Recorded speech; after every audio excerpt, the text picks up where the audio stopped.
tema es vida nueva, hermanos. Vida nueva.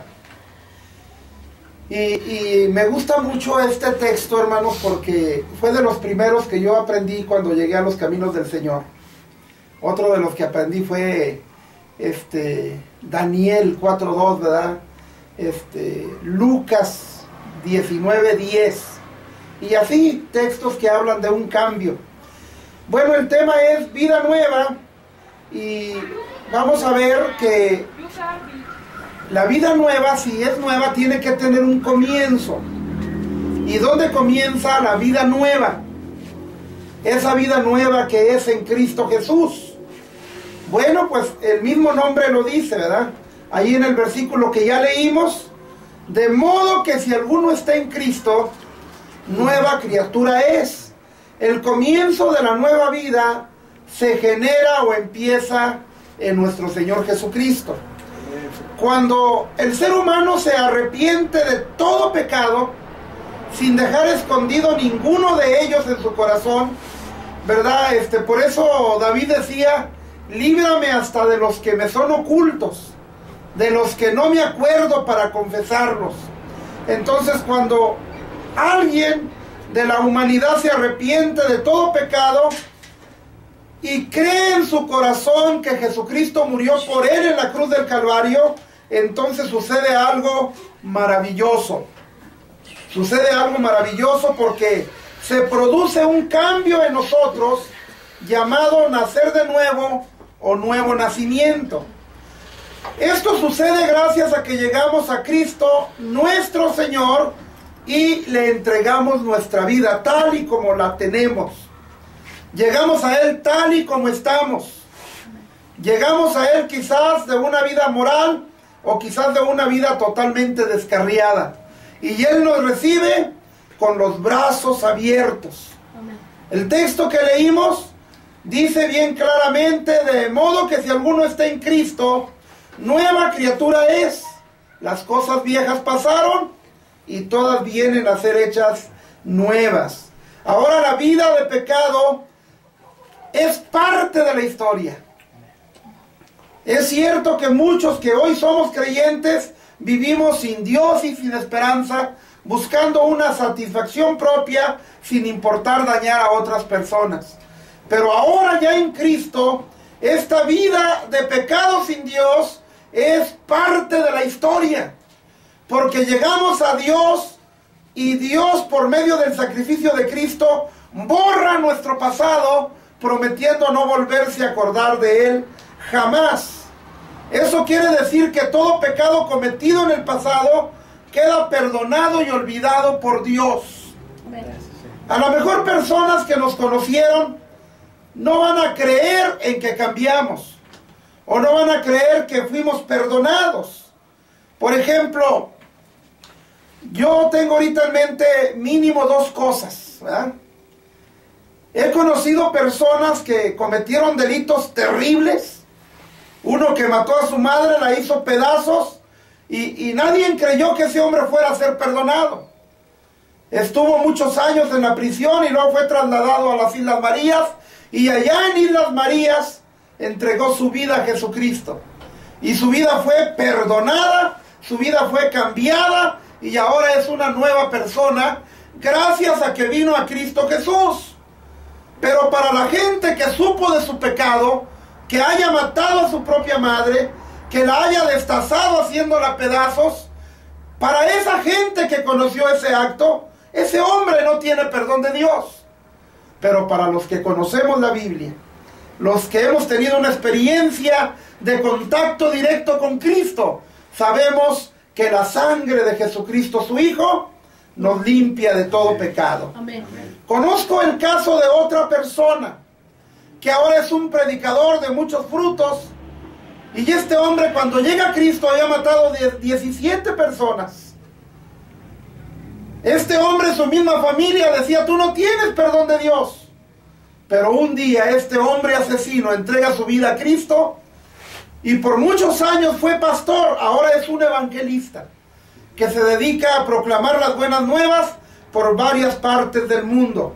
Entonces, Quiere decir que si llegamos a Cristo, nuestro pecado cometido en el pasado es parte de nuestra historia, pero ha quedado perdonado y olvidado por Dios, aunque muchos no lo crean.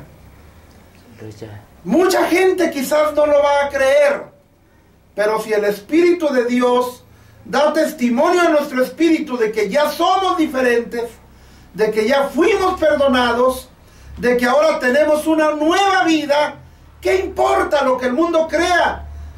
Si ahora Cristo está en nuestro corazón y como fruto, desde el día que entregamos nuestra vida a Dios, no hemos vuelto a cometer faltas de pecado. Esto es muy interesante. No quiero contradecirme porque más al ratito voy a preguntar, ¿es cierto que el cristiano peca? Sí, sí peca, pero ya no a manera de una esclavitud pecaminosa, ya no a manera de practicarlo continuamente. Entonces tenemos algo más interesante todavía. Allí en Filipenses 1:6 nos damos cuenta que Dios anhela que le demos oportunidad de perfeccionar nuestras vidas.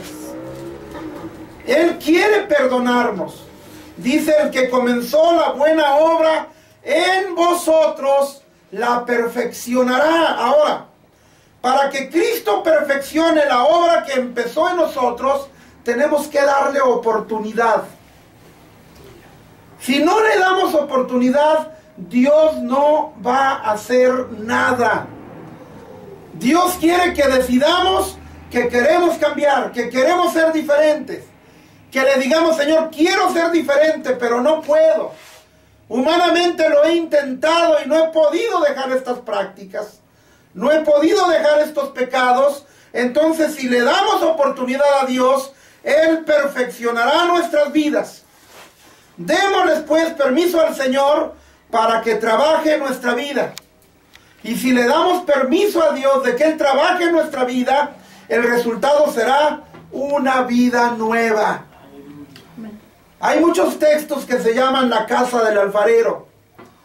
Y esos templos se llaman así gracias o en honor a un pasaje, ¿verdad?, que habla de un alfarero que trabajaba con el barro y que mirando las vasijas que hacía, quería perfeccionarlas, las desbarataba y las volvía a hacer de nuevo. ¿Por qué? Porque el barro permitía que su hacedor, el alfarero, hiciera con ellos la vasija que él quisiera. Y nosotros, como el barro, tenemos que dejarnos trabajar por el Señor Jesucristo. Él es especialista en arreglar las cosas desbaratadas. Yo creo que aquí cabe muy bien la historia del viejo violín. Que había un viejo violín, todo polveado, descascarado de la pintura, le faltaban cuerdas, le faltaban algunas cosas a aquel violín. Y ahí estaba en una subasta y nunca salía porque nadie le ofrecía nada por él. Ni un precio pequeño, nada. Se miraba que ese violín nada servía. Para nada era útil. Pero un día llegó una persona y, amados hermanos, compra aquel violín en aquella subasta y le preguntan: oye, pero ¿por qué lo compraste? Oye, no sirve para nada este violín. Y aquella persona que era especialista en violines dice: este violín es perfecto. Este violín tiene un tono maravilloso. Con este violín salen las notas más melodiosas y armoniosas que cualquier músico se pueda imaginar. Miren, es de tal marca, pero no sirve. Bueno, yo voy a hacer algo en él. Yo voy a arreglar lo que le falta. Voy a repararlo. Voy a hacerlo de nuevo prácticamente. Y aquel maestro, ¿verdad?, en música, empezó a trabajar sobre él. Empezó a resanarlo, empezó a pintarlo, lo pulió, le puso las cuerdas nuevas. Y, amados hermanos, cuando tocaba con aquel violín, toda la gente decía: pero qué maravilloso violín, qué hermoso violín. Y aquel hombre, amados hermanos, les entregó una foto de lo que era aquel violín. Un total, pudiéramos decir, cadáver de violín. Pero en las manos de aquel maestro de música, aquel violín volvió a la vida. Amén. Volvió a dar sus notas, volvió a tener su brillo, volvió a tener vida. Y así la humanidad, quizás destrozada por la vida que ha vivido, quizás destrozada por haberse entregado al pecado, pero en las manos de Jesucristo, el ser humano, no importa lo que haya vivido, puede tener una vida nueva en Cristo Jesús. Bendito sea el Señor. El resultado será una vida nueva. Si dejamos que Dios trabaje en nuestras vidas, tendremos una vida nueva. Aprendiendo a vivir la vida nueva. Cuando tenemos algo nuevo, tenemos que aprender a manejarlo. Cuando tenemos una vida nueva, tenemos que aprender a vivirla. Y amados hermanos, lo primero que debemos de aprender es a vivir sin ser esclavos del pecado como cuando no teníamos a Dios. Lo primero que debemos de aprender es vivir sin practicar el pecado. Primera de Juan 3:9, si leemos ese pedacito de la Biblia, me gustaría que David lo lea porque veo que ya lo está viendo ahí.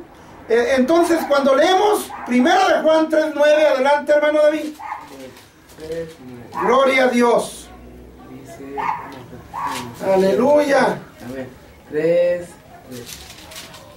Bueno, el que lo tenga. Ahí está, hermano. Dice, todo aquel que es nacido de Dios no practica el pecado. Hasta ahí. Todo aquel que es nacido de Dios no practica el pecado. Ahora, aquí surge la pregunta, ¿el cristiano peca? Pues sí peca, pero no practica el pecado. ¿Cómo está eso? El cristiano peca, sí peca, pero ya no como un pecador esclavizado a eso. El cristiano peca, sí, pero ya no como una práctica repetitiva, como alguien que está cada día cargándose más y más porque quiere dejar y no puede, quiere dejar de practicar esas cosas y no puede. Pero ahora ya como hijo de Dios, con la ayuda de Dios, vencemos la tentación. Amén. Vamos a Dios y le decimos, Señor, traigo esta tentación. Señor, tengo esto que está martillando mi conciencia, mi mente. Entonces le decimos a Dios, yo no quiero ser arrastrado en esas prácticas. Yo no quiero caer en esa tentación. Señor, si tú me dejas, caeré y seré arrastrado nuevamente. Pero Señor, si tú me ayudas, la Biblia dice que si clamamos a Dios, Él nos contestará. Amén. Clama a mí, dice Jeremías 33:3, y yo te responderé. Cuando venga la lucha, cuando venga la tentación, vayamos a Dios y digámosle, yo quiero una respuesta de parte tuya, Señor. Por favor, reconozco mi debilidad, ayúdame. Déjeme decirle que con la ayuda de Dios venceremos cualquier clase de tentación.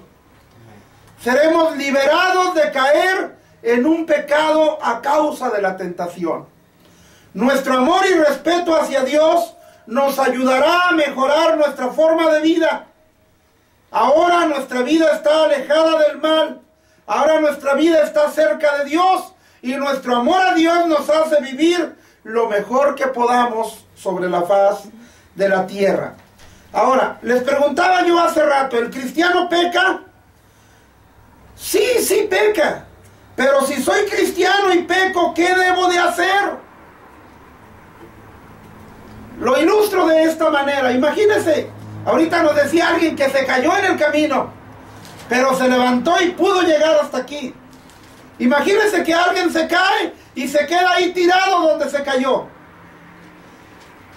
Y todo el que pase le va a decir, oiga, ¿qué está haciendo ahí? Pues es que me caí. Pues déjelo ayudo para que se levante. No, es que ya me caí. No, cuando uno va sobre todo en la plaza o en un centro comercial donde hay mucha gente, por no fijarse pisa una cáscara de plátano y nomás levanta las dos patitas, los dos piecitos para arriba, ¿verdad? Oiga, voltea para los lados a ver quién lo vio, se levanta, se sacude y si alguien lo está viendo le dice, ¡hey, no me dolió! Y sigue caminando. ¿Por qué? Porque no quiere quedarse ahí tirado. Porque estar tirado es sinónimo ¿de qué? De derrota, de vencido, de caído. Amados hermanos, y a nadie nos gusta estar en esa condición. Entonces, si soy cristiano y peco, ¿qué debo de hacer? Primera de Juan 1:9. Tenemos que confesar nuestros pecados. Ya mejor no lo lean porque luego se pierde el tiempo, ¿verdad? Si soy cristiano y peco, ¿qué debo de hacer? Primera de Juan 1:9, ¿verdad? Si confesamos nuestros pecados, Dios es fiel y justo para perdonarnos y para limpiarnos de toda maldad. Es cierto que pecamos, porque Primera de Juan 1:10 dice que si decimos que no pecamos, hacemos mentiroso a Dios y su palabra, y pudiéramos decir, y su presencia no estarán con nosotros. Así es. Sí pecamos, pero ya no somos esclavos del pecado. Sí pecamos, pero ya no en una forma repetitiva como cuando no teníamos a Dios. Sí pecamos, pero sabemos que tenemos un abogado. Y si confesamos nuestros errores, si confesamos algún desliz pecaminoso que tenemos, dice que Él nos perdona y nos limpia. O sea que el pecado nos ensucia en relación a la comunión con el Señor, pero si confesamos nuestro pecado, Dios limpia lo sucio de nuestro pecado. ¡Qué maravilloso! Entonces, si soy cristiano y peco, ¿qué debo de hacer? Confesar mi falta delante de Dios. Y si yo confieso mi falta delante de Dios, Dios me perdonará y limpiará lo sucio de mi pecado. Amén. Vivamos confiando en Dios. Vivamos dependiendo de Dios siempre, recordando siempre que Jesucristo, nuestro Señor, ha dicho que si guardamos lo que Él enseñó, Él estará con nosotros todos los días hasta el fin del mundo. Esto lo tenemos en Mateo 28:20. Dice, enseñándoles que guarden todas las cosas que yo he mandado, y he aquí yo estoy con nosotros o con vosotros todos los días hasta el fin del mundo.